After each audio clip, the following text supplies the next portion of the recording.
Hey, what is going on, everybody? Welcome to Outkick MMA episode 448. I am Brendan. UFC Fight Night Covington versus Buckley prelims. This is going to be Michael Johnson versus Ottman, Azaitar, and the rest of the prelims. We're going to talk about all those fights, break them all down round by round, go through that kind of thing. And if you like that kind of thing, subscribe to the channel. The next video is coming out. I'd really appreciate it. Let's get into fights.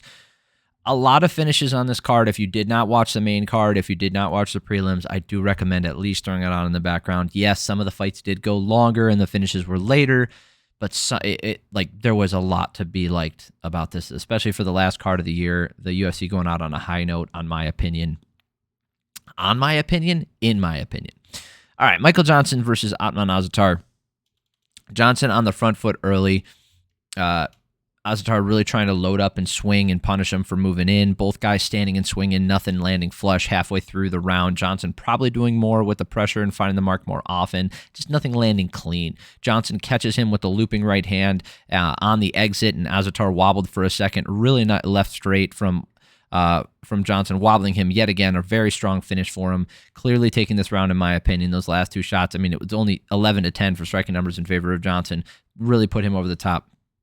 10-9. Second round, when they get sloppy, Johnson can slip just enough and find the mark, and Azaitar really needs to land first, right? Every time they would exchange, Johnson, if he led the dance, he would hit first and third. Obviously, that's a common phrase, but he would hit first and third and find the mark much more often. And there it is. Azaitar opens up and tries to rush again, but Johnson lands that right hand and the left, and he is out cold. Beautiful fight by Michael Johnson. Man, how long has he been in the UFC? He was like going to be a world beater back in the day. Good grief. 2010. Holy moly, guys. That's a long career in the UFC. Very long career. He was out for a while, too. And he still managed to fight more than Jon Jones. Anyway. All right, Joel Alvarez is versus Drakkar Klose. I mean, it is what it is.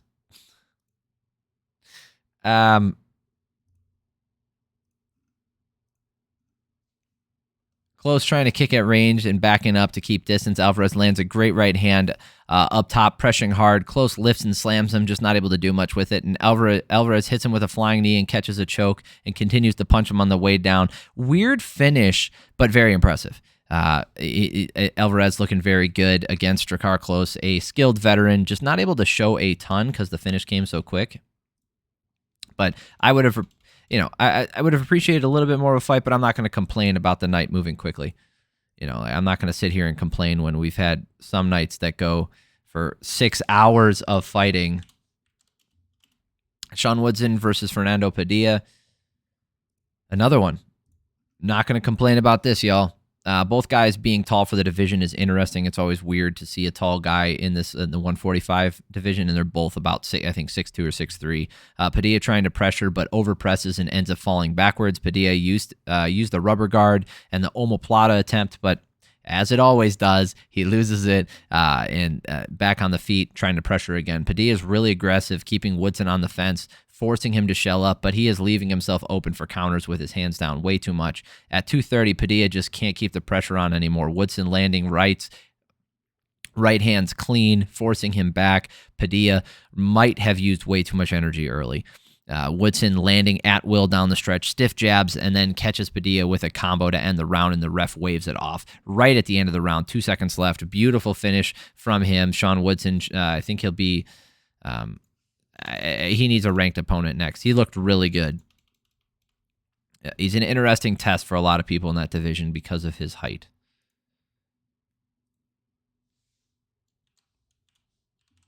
All right, Miles Johns versus Felipe Lima. Again, this fight had moments, but most of it was a lot of Lima used his takedown attempts to explode, and Johns lands some hooks and a knee in tight. Johns looking staggered. Oh my god! Wow, Johns looked staggered, and he slows it down against the cage. Pressing him in there, wants to clinch. Hard clash of heads, and Johns got the worst of it. Lima looks to be faster, more aggressive, throwing more kicks, and when Johns moves in, Lima throws really hard. John's calling him on. Lima doesn't want to engage now that he got caught. Still Lima's round. Not a lot of striking after that point. 20-12 in favor of Lima. Taking this first round 10-9. John spins and Lima gets that takedown, nothing with it, and John's back up working on a takedown of his own. Lima finding the mark as he retreats, just looking to pick prettier shots and counter, right? Not trying to get in a brawl. And Johns lands a huge right hand that drops Lima for a second. I just don't think there was enough activity from Johns to win this round. If you gave it to him because of that drop, I could understand. Lima outstruck him 24-15, and that's kind of the story of this. Retreat, land. Retreat, land a little bit. A smart game plan, not the most interesting, especially in these longer fights. If he gets a finish early, everybody's going to love him. But I tell you, when you see fighters do this a lot, when they retreat a ton and they just look to counter, you get a lot of boring fights with them, even though they're successful. So hopefully somebody puts a stop to that, or he changes his technique up a little bit earlier to give us a little bit more to watch. Lima chasing him down, gets a takedown, gets to the back. John's able to scoot out of it and get the back himself. Back up with 46 seconds left. Johns rushes in. Lima able to clinch up and then get the smart win. 11-4 for striking numbers. Not a lot going on here. Like I said, you're going to get a lot of boring fights when you have a retreating fighter who just looks to counter. I mean, it takes two to tango, so the other guy, I mean, what do you want him to do? Rush face first into the counters? That's kind of bullshit. Miranda Maverick versus Jamey-Lyn Horth. Maverick is supposed to be the next big thing, right? That's this whole thing. I just don't see it. I think she's good. I just don't think she's far and away like the best contending flyweight. I don't even know if she's a real contender based off of watching this, although it is a pretty shallow division. Neither women landing anything significant for 2 minutes. Lots of touching and throwing at air. Maverick shoots for the takedown and works the trips against the fence. Maverick kind of gets a takedown, but never able to really secure control. It wasn't even octopus guard. It was like a weird half guard or a half side control thing where her back was kind of exposed in it. Not really good control time, even though she had it, but nothing really happened because there was only 12 significant strikes landed, 8 for Maverick and 4 for Horth. So the 3 minutes of control time, 2 minutes and 50 seconds of it go to Maverick. So that's her round. Second round. Again, Maverick presses her to the cage looking for that takedown. Horth able to squeeze out the back and get the standing back control. Horth gets to the back and goes for a rather silly rear naked choke, loses it, gets her back taken, and then she turns it into it, ends up on top. It's got to be her round. She had more control time, 2 minutes and 54 seconds, had the one sub attempt, right? She in like the striking numbers 3-2 in favor of Maverick. It's just a grappling round, and Horth did more grappling, or did better grappling.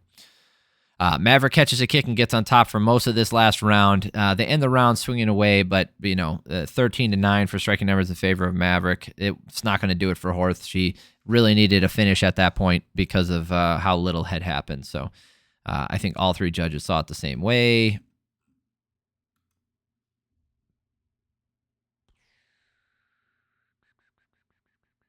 Yep, good scorecards from the judges. All saw it the same way. No problems there. Just not the most interesting fight. Not horrible.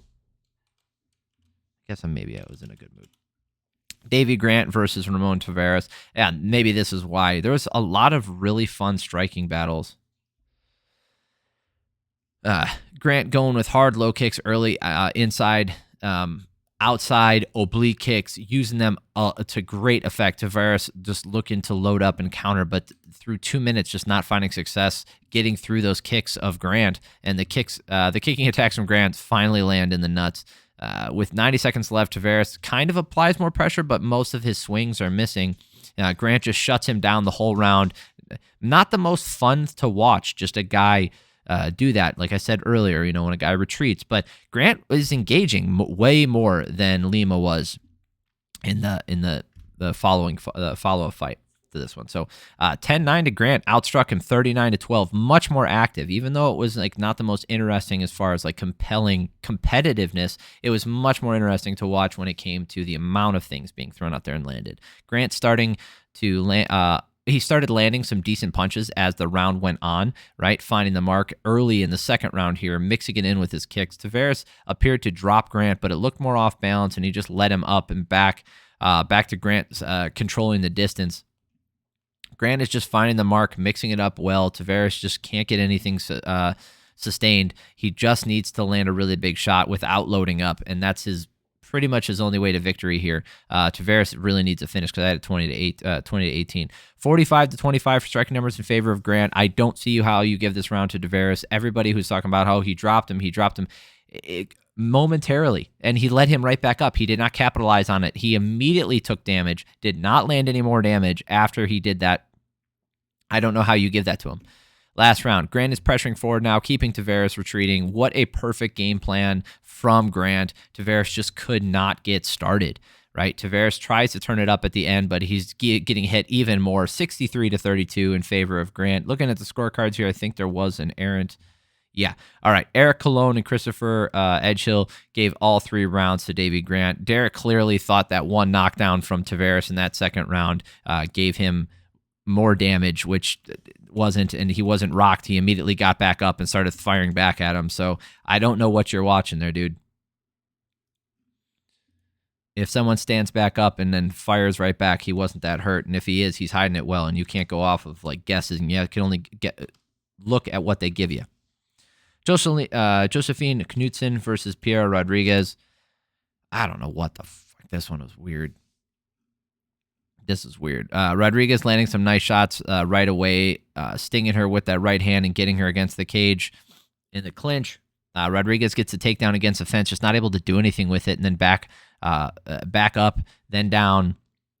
Knutsson uses the rubber guard to get up, and they trade in the middle with some head kicks, but then Rodriguez goes for another takedown again. She got cut, but that was the rest of the round. Striking numbers 19 to 18 in favor of Rodriguez. She had more control time. Clearly her round 10-9. Rodriguez with the takedown again, not doing much with it. They get back up. Knutsson doing a good job with the striking inside the clinch, but she keeps getting taken down. Gets outstruck here 12 to 6. It was on her ass for 2 minutes and 40 seconds. Not a good round. Not a lot to score here. If Knutsson kept it in kicking range, I think she would win this, but she doesn't. She gets taken down again. Boring fight that had really a lot of potential early. So Rodriguez just goes and coasts her way to a victory, getting 4 minutes of control time in this last round. That is it. That's the last fight of the year. I'll probably do a video. I might do 2 more videos before the end of the year.